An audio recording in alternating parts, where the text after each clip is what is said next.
Comment atteindre vos objectifs en immobilier?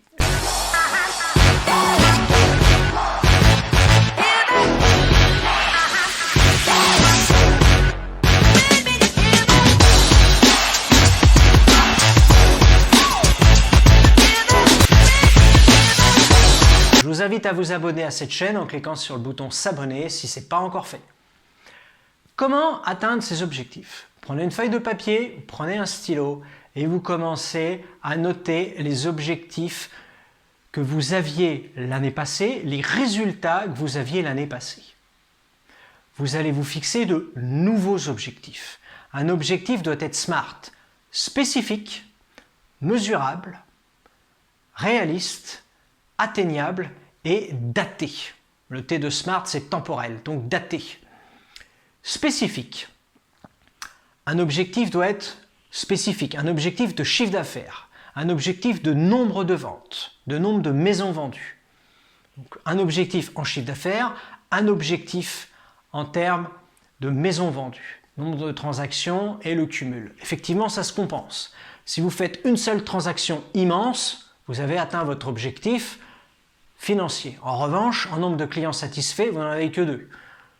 Un acheteur, un vendeur. Mesurable. Vous devez mesurer, c'est-à-dire prendre un tableau Excel et les noter spécifiquement. Un objectif se mesure. Un objectif doit être réaliste. Et si je vous dis vous allez faire 1000 maisons à vous tout seul sur votre secteur qui est tout petit, vous allez me dire c'est pas possible. 1, je suis tout seul, j'ai pas assez de moyens, et 2, il n'y a pas assez de potentiel. Mathématiquement, même si j'étais un ordinateur, c'est pas possible. Donc c'est ça être réaliste. Temporel, c'est-à-dire daté dans le temps.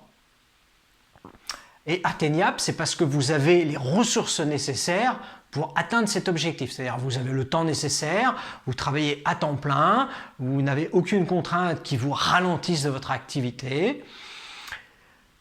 Donc, daté dans le temps. Pour les atteindre, il va falloir les décortiquer. Pour les décortiquer, il ne suffit pas de dire je veux faire 200 000 € d'année et je veux faire 20 maisons. Il faut les décortiquer. Les décortiquer par mois, les décortiquer par semaine, les décortiquer par jour.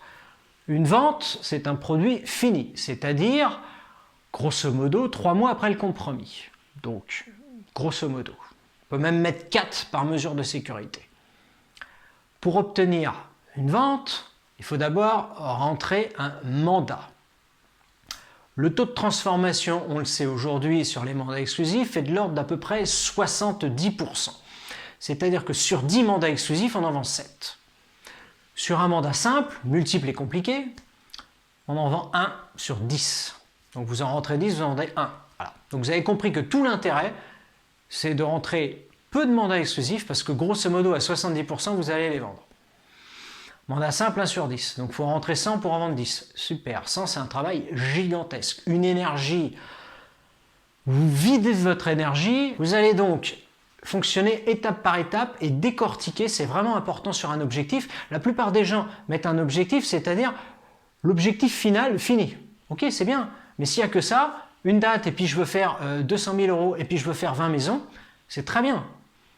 Mais vous n'y arriverez pas. Pourquoi? Parce que vous avez oublié tout le détail. Et la plupart du temps, sur la fixation des objectifs, on ne vous explique pas. Le plus important, c'est de détailler.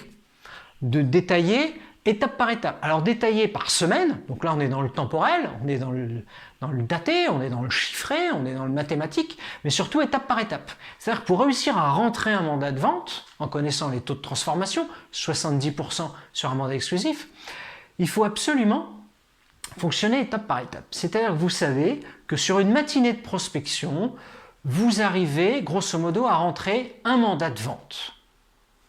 Un mandat de vente, par exemple, si ce sont vos chiffres. Bien évidemment, il est possible de s'améliorer. Bien évidemment, c'est l'objectif. En japonais, on dit kaizen, l'amélioration graduelle, continue. Donc, on s'améliore de jour en jour un tout petit peu, mais tout le temps. Donc, on s'améliore tout le temps, tous les jours. Et donc, au bout d'une année, on s'est amélioré énormément et au bout de 10 ans, on est beaucoup plus efficace. Donc, grosso modo, on vend plus, on rentre plus facilement de gros produits et on gagne plus. Voilà, c'est ça l'amélioration graduelle continue. Avec le nombre de clients, c'est pareil. Au début, quand on débute dans l'activité, personne ne nous connaît. Il faut se faire connaître. Et puis au bout de 10 ans, au bout de 14 ans pour moi en tant qu'agent immobilier, on est un peu connu. Il y a un peu plus de recommandations, voire beaucoup plus de recommandations, voire beaucoup plus d'appels, voire c'est beaucoup plus facile, beaucoup plus simple. Donc en décortiquant étape par étape, vous allez écrire toutes les étapes nécessaires à rentrer un mandat. Donc vous avez différentes étapes pour prospecter, les étapes et les méthodes de prospection que vous appliquez, la pige, vous avez le terrain, vous avez les commerçants, vos apporteurs, vos prescripteurs, grosso modo, on va dire des professionnels, des apporteurs, des prescripteurs, ou des particuliers, mais des apporteurs, des professionnels. Vous avez la pige sur l'ordinateur, vous regardez tous les jours les nouveaux biens en vente. Pour ceux qui aiment appeler, vous appelez. Pour ceux qui savent où c'est, qui veulent se présenter, ils y vont. Le midi, si les gens rentrent manger. Le soir, quand ils rentrent. Ou sinon, ça s'appelle le téléphone. Le téléphone, si les gens ne sont pas là et qu'on tombe sur un fixe, forcément, ça s'appelle message répondeur. Ce n'est pas l'idéal pour entrer un mandat. Donc, il faut se présenter, soit le matin de bonne heure. Oui, je suis agent immobilier, désolé, il est 6h30 du matin, vous partez, mais je voulais vous voir. Je sais que vous vendez votre maison, mais lui, il ne va pas vous la vendre. Moi, je vais réussir à vous la vendre. Voilà. C'est pour ça que je viens vous voir à 6h30 du matin et vous n'en connaissez pas beaucoup qui font comme moi. Effectivement, non, vous êtes vraiment culotté. Ah ouais, mais bon, je vais vous trouver un acheteur, monsieur. Voilà. Vous êtes là à quelle heure ce soir? Je repasse ce soir. Vous revenez ce soir? Je reviens ce soir. Pas de problème, c'est mon métier. Voilà. Donc, il faut décortiquer étape par étape ce que vous aimez faire. La pige, avec votre taux d'efficacité, vous savez que grosso modo, sur une matinée de pige, par exemple téléphonique, ou matinée terrain, dilotage, vous rentrez par exemple un mandat de vente. Après, combien de mandats exclusifs vous rentrez sur vos mandats? Par exemple, 1 sur 2. Par exemple, 1 sur 3. Très bien. Faites vos calculs et vous vous dites, il faut que je m'améliore en efficacité. Donc pour s'améliorer en efficacité, il faut convaincre plus. Il faut plus convaincre. Il faut être bien meilleur. Donc là, on s'entraîne devant une glace avec des arguments, avec des argumentaires. On s'entraîne, on doit être convaincu soi-même. Et donc en convainquant, en étant convaincant, en étant convaincu, on convainc plus facilement. Après, c'est une question de feeling, ça passe pas. Il est d'accord, il n'est pas d'accord, il est bien luné, il n'est pas bien luné, c'est pas grave. Puis on passe au suivant. Mais grosso modo, en étant souple, on s'améliore. Et donc, vous devez améliorer votre efficacité. Et après, il n'y a pas de secret, c'est l'amplitude de travail. Plus vous travaillez, plus vous consacrez de temps à l'activité, plus vous avez le temps, et on n'a qu'une seule ressource hyper précieuse qu'on ne récupère jamais sur cette planète, c'est le temps. Personne n'a trouvé le moyen, à moins de sous-traiter, de faire appel à des confrères, des professionnels, des apporteurs, où là, on peut gagner du temps. Mais si vous faites 100% du travail vous-même, vous ne pouvez pas démultiplier votre temps. Donc le seul moyen, c'est de démultiplier votre efficacité. Donc pour ça, il faut s'entraîner devant une glace pour convaincre de plus en plus. Et je vous incite énormément à faire appel à des apporteurs, de travailler en interagence, de travailler avec des confrères. Certains, par exemple, sont pas spécialisés, mais ont beaucoup plus de facilité de rentrer des mandats. D'autres, à l'inverse, n'aiment pas prospecter et sont beaucoup plus à l'aise quand ils reçoivent un appel à qualifier des acheteurs, à les faire visiter, à les convaincre d'acheter. On ne convainc pas forcément quelqu'un d'acheter. S'il veut acheter, il achète. Mais vous m'avez compris. Donc on peut tout à fait concevoir. Par exemple, vous êtes un ou une négociatrice très très fort sur une rentrée de mandat, sur de la prospection. Peu importe la prospection, ça peut être de la pige, ça peut être du terrain, ça peut être des réseaux d'apporteurs.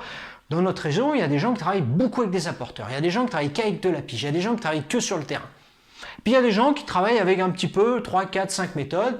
Voilà, mais grosso modo, ils sont très contents, ils tournent très bien.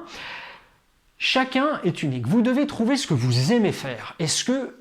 Alors, vous pouvez aimer quelque chose et pas être bon. Donc, dans ce cas-là, vous aimez mais vous n'êtes pas bon, ça ne sert à rien de persévérer. Et à l'inverse, si vous êtes super efficace dans quelque chose que vous n'aimez pas, comme vous ne l'aimez pas, à terme, vous arrêterez. Donc, il faut quand même trouver ce qu'on appelle l'ikigai en japonais. J'aime bien le japonais.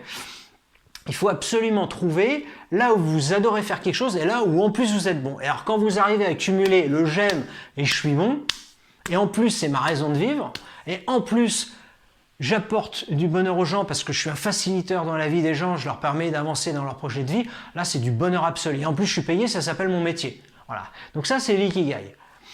Donc quand vous avez vraiment trouvé là où vous êtes bon, ce que vous aimez, faut foncer dessus. Si c'est le terrain, faites du terrain. Si vous rentrez facilement, mais si vous aimez aussi vendre, vous occupez de la partie informatique, la partie marketing, faire des visites de vente et vous arrivez à vous organiser pour couper en deux le travail, très très bien. Mais tout à fait concevable, et chez nous il y en a qui le font, pas beaucoup mais certains le font, qui rentrent les mandats et qui les délèguent. Leur métier, c'est rentrer des mandats. Mais ils sont payés parce qu'ils ont trouvé l'efficacité sur un certain type de bien, de travailler avec des gens qui sont spécialisés sur la vente, qui détestent rentrer, alors bien sûr ils sont sur le même secteur, détestent prospecter. En revanche, ils adorent faire des visites, faire des visites, faire des visites. Avant de faire une visite, on ne fonce pas sur une visite, on qualifie, mais justement, ils savent le faire. Donc, on peut tout à fait concevoir ça. Donc, sur une méthode de fixation des objectifs, il faut vraiment décortiquer là où vous êtes bon et bien chiffrer vos différentes méthodes. Et après, c'est des mathématiques.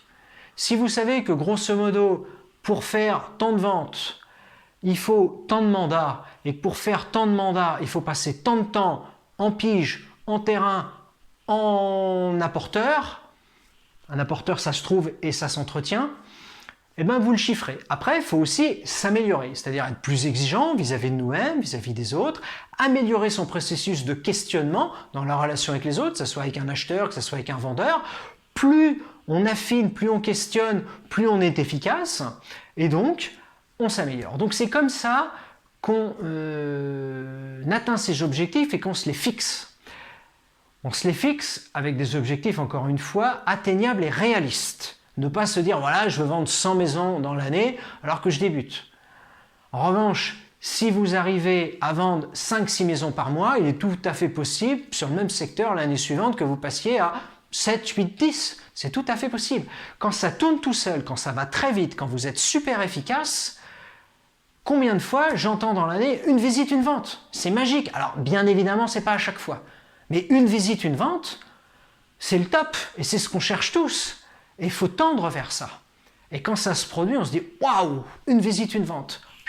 Cool. » Ben oui, mais une visite, une vente. Et là, quand on arrive à faire ça, on est un chef. Parce que quand on est connu et reconnu sur son secteur, le téléphone sonne. Et après, on a juste à savoir dire non.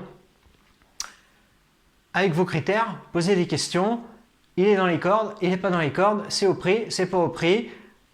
Tout correspond à ma clientèle, je sais que je vais avoir des acheteurs. Ok, je prends le mandat en exclusivité, au prix, et hop, ça va se vendre. Et bien évidemment, dans la semaine, j'ai déjà un acheteur. Pourquoi? Parce que j'ai de la demande dessus. Tous les critères sont au beau fixe. Si vous avez aimé cette vidéo, vous pouvez cliquer sur le petit bouton like, vous abonner à cette chaîne si ce n'est pas déjà fait, et nous marquer dans les commentaires ce que vous en pensez. À très bientôt pour une prochaine vidéo.